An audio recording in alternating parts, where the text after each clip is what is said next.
Sur ce dossier, on peut dire au moins que Donald Trump a raison à 100%.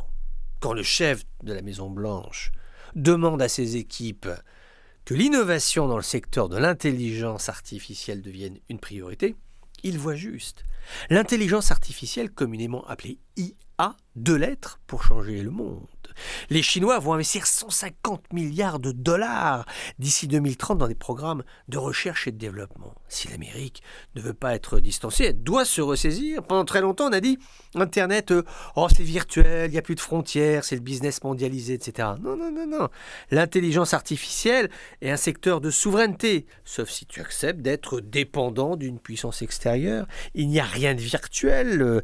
Là-dedans, Trump réagit car son slogan « America First » ne rimerait en rien si demain ces citoyens achetaient des écrans télé et du textile chinois sur un site de vente comme Alibaba, chinois lui aussi, que les analystes de Bloomberg évaluent jusqu'à 150 milliards de dollars. Des prix absolument colossaux pour un enjeu qui lui aussi est colossal, car tu as le business, la vente directe, le commerce, mais surtout un secteur dont on parle moins, c'est l'entreprise. L'intelligence artificielle agit sur l'organisation des hommes.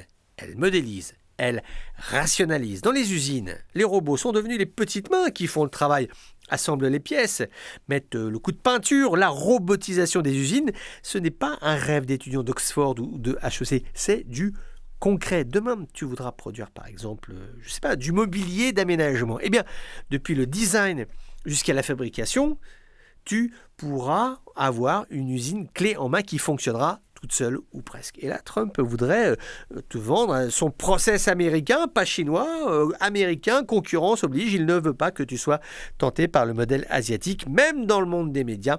Il existe des projets de refonte de nos métiers, pas tellement dans la communication, mais surtout la transmission, la gestion des données de connaissances. Ce sont les métiers du futur, mais on peut même dire que ce sont les métiers d'aujourd'hui. Trump l'a parfaitement intégré, il a raison. L'intelligence artificielle, ceux qui en doutent sont déjà en retard.